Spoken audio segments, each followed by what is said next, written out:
బండి భగీరథు పోక్సో కేసుపై అంతకంతకు దిగజారుతున్న రేవంత్.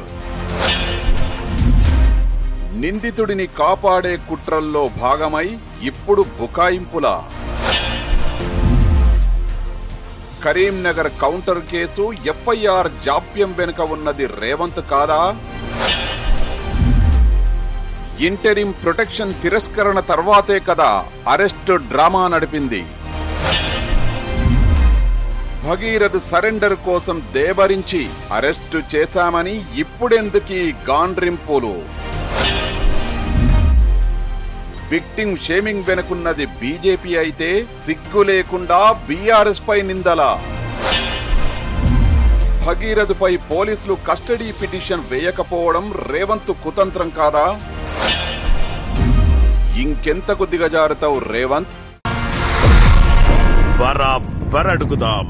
మీ టీ న్యూస్ లో టుడే at 7 PM.